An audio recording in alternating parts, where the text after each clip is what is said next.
கழக பொதுச் செயலாளர் அண்ணன் துரைமுருகன் அவர்களே, கழக பொருளாளர் டிஆர் பாலு அவர்களே, கழகத்தினுடைய துணை பொதுச் செயலாளர்கள் பொன்முடி அவர்களே, ராசா அவர்களே, கனிமொழி அவர்களே, அந்தியூர் செல்வராஜ் அவர்களே, செய்தி தொடர்பு செயலர் திரு டி.கே. இளங்கோவன் அவர்களே, புதிதாக தேர்ந்தெடுக்கப்பட்டிருக்கக்கூடிய நாடாளுமன்ற உறுப்பினர்களே, மாநிலங்களவையினுடைய உறுப்பினர்களே, உங்கள் எல்லாருக்கும் என்னுடைய வணக்கத்தை முதல்ல நான் தெரிவிச்சுக்க விரும்புகிறேன்.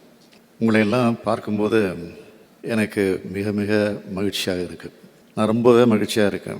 இன்னும் சொன்னால் திராவிட முன்னேற்றக் கழகத்தினுடைய தலைவர் என்ற முறையில் இன்னும் எனக்கு பெருமையாக இருக்குது.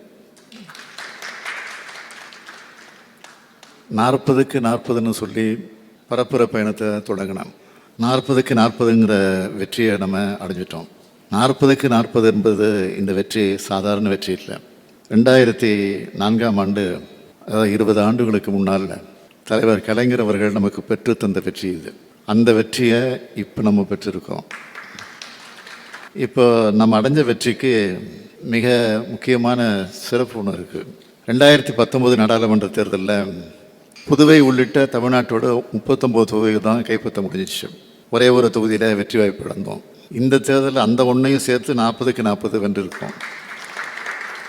2வது தேர்தலில் முழுமையான வெற்றியை பெறுவது என்பது சாதாரணமானது இல்லை, சாதனை, மிகப்பெரிய சாதனை. இது வரலாற்று சிறப்புமிக்க சாதனையாக அமைந்திருக்கிறது. இந்த சாதனை வரலாற்றில் நீங்களும் இருக்கீங்க என்பது தான் உங்களுக்கு இருக்கக்கூடிய பெருமை. நாடாளுமன்றத்தில் அதிக அனுபவம் கொண்ட டிஆர் பாலு முதல் முறை எம்பி ஆகிற பலரும் இருக்கீங்க. மிக மிக குறைஞ்ச வயசில் அருண் நேரு பெரம்பலூர் எம்பி ஆகியிருக்காரு. இப்படி எல்லோரும் இதில் இருக்கீங்க. வெற்றி பெறுபவரே வேட்பாளர் என்ற அடிப்படையில் தான் உங்களுக்கு வாய்ப்பு வழங்கப்பட்டுச்சு. உங்களுக்கு இத்தகைய பெரிய வாய்ப்பை கொடுத்த கழகத்துக்கும் உங்களுக்கு வாக்களித்த தமிழ்நாட்டு மக்களுக்கும் மிக மிக உண்மையாக நீங்கள் இருக்கணும். இதுதான் கழகத் தலைவர்ங்கிற முறையில் நான் வைக்கிற என்னுடைய பணிவான வேண்டுகோள். உங்களுக்கு அதிகம் சொல்ல தேவையில்லை. திராவிட முன்னேற்றக் கழகம் என்ற கொள்கை குடும்பத்திலிருந்து தேர்ந்தெடுக்கப்பட்டு டெல்லி செல்கிற நீங்கள் என் பேரையும் கழகத்தோட பேரையும் காப்பாற்றணும். ஒரு சில மாநிலங்களில் தேர்தல் முடிவுகள் லேசாக மாறிடுச்சு. ஒன்றியத்தில் இந்தியா கூட்டணி தான் ஆட்சி அமைச்சிருக்கோம். அந்த மாறி இருந்தால் அது மாறி போச்சு. அதே நேரத்தில் மிகப்பெரிய பெரும்பான்மை மட்டுமில்லை, ஆட்சி அமைக்க தேவையான அளவுக்கு செல்வாக்கை கூட பாஜகவால் அடைய முடியல. 370 தொகுதியில் வெற்றி பெறுவோம், 400 தொகுதியில் வெற்றி பெறுவோம்னு சொல்லி கடைசியில் 240க்கு இறங்கிடுச்சு பாஜக. இந்த சூழலில் நாம் தமிழ்நாட்டுக்கான கோரிக்கைகளை நாடாளுமன்றத்தில் உறுதியை எடுத்து வச்சு வாதாடணும், போராடணும். ஏராளமான வாக்குறுதிகளை நான் மக்கள் மன்றத்தில் வச்சுருக்கோம். அவை எல்லாத்தையும் நாடாளுமன்றத்தை முன் வச்சு செயல்பட வைக்கணும். பலவீனமான பாஜக அரசை நம்மோட முழக்கங்கள் மூலமாக செயல்பட வைக்க வேண்டிய கடமை உங்கள் எல்லோருக்கும் இருக்குது. நம்ம கழக தேர்தல் அறிக்கையை படியுங்க. கழகத்தின் கடந்த கால நிலைப்பாடுகளை உணர்ந்து தெரிந்து பார்லிமெண்ட்டில் பேசுங்க. நாடாளுமன்ற விவாதங்கள் எடுத்து படிங்க. நாடாளுமன்றத்துக்கு தவறாமல் போகணும். முழுமையாக இருந்து எல்லோருடைய பேச்சையும் கேட்கணும். கடந்த முறை எதிர்க்கட்சி வரிசையில் கூட்டம் குறைவாக இருந்துச்சு. ஆனால் இந்த முறை 234 உறுப்பினர்கள் இருக்க போகிறீங்க. ஒரு விதத்தில் பார்த்தா பாஜகவுக்கு சரிக்கு சமமாக இந்தியா கூட்டணி எம்பிக்கள் இருக்க போகிறோம். இந்த வாய்ப்பை ஆக்கப்பூர்வமான விவாதங்களுக்கு பயன்படுத்திக்குங்க. சட்டமன்ற தேர்தலுக்கு இன்னும் 2 ஆண்டுகள் தான் இருக்குது. எனவே நாடாளுமன்ற உறுப்பினர் செயல்பாடுகள் மக்கள் உன்னிப்பாக கவனிப்பாங்க.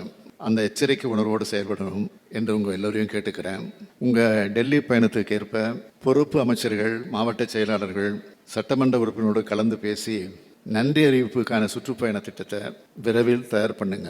எல்லா பகுதிகளுக்கு சென்று பொதுமக்களுக்கு நன்றி தெரிவிச்சாகணும். சுற்றுப்பயண விருத்தை விரைவில் தலைமை கழகத்திற்கு நீங்கள் அனுப்பி வைக்கணும். அனைத்து நாடாளுமன்ற உறுப்பினர்களும் தங்களுக்கான அலுவலகத்தை தொடங்குவதற்கான நடவடிக்கைகளை விரைந்து மேற்கொள்ளுங்க. தொகுதி மக்கள் நாடாளுமன்ற உறுப்பினர்கள் தொடர்பு கொள்ளும் வகையில் தொலைபேசி எண், மின்னஞ்சல் ஆகிய விவரங்களை தொகுதி மக்கள்கிட்ட கொண்டு சேர்க்கிற பணிகளில் ஈடுபடுங்க. நீங்கள் தொகுதியில் இருக்கிற நாட்களில் உங்கள் அலுவலகங்களில் மக்களை சந்திக்கிற நேரம் எப்போன்னு எழுதி ஒட்டி வைக்கணும். அந்த நேரத்தில் மக்கள் வந்தால் உங்களை சந்திக்கிற நிலை இருக்கணும். உங்களுக்கு கிடைச்சிருக்கக்கூடிய வாய்ப்பு என்பது மிக மிக முக்கியமானது. பலத்த போட்டிகளுக்கு இடையே உங்களுக்கு தொகுதி ஒதுக்கப்பட்டது. லட்சக்கணக்கான மக்கள் உங்கள் மேலேயும் என் மேலேயும் இந்த கட்சியின் மேலேயும் நம்பிக்கை வச்சு வாக்களிச்சிருக்கிறாங்க. இதோட மதிப்பு என்பது மதிப்பிடவே முடியாது. மதிப்பிட முடியாத பொறுப்பு உங்களுடைய கரங்களுக்கு வந்திருக்கு. இதை காப்பாற்றுற வகையில் மக்களை காக்கிற பணியை செஞ்சு கழகத்துக்கும் எனக்கும் தமிழ்நாட்டுக்கும் பெருமை சேர்க்கணும் என்று உங்கள் எல்லோரையும் கேட்டுக்கிறேன். தலைவர் கலைஞருடைய நூற்றாண்டின் முழுமையான வெற்றியை பெற்று அவருக்கு காணிக்கையாக்குவோம்னு சொன்னேன். அதை இன்றைக்கு நாம் செய்து காட்டியிருக்கிறோம்.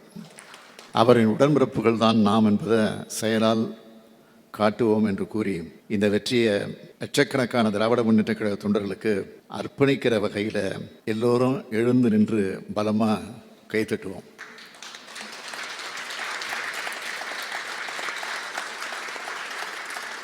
நன்றி, வணக்கம்.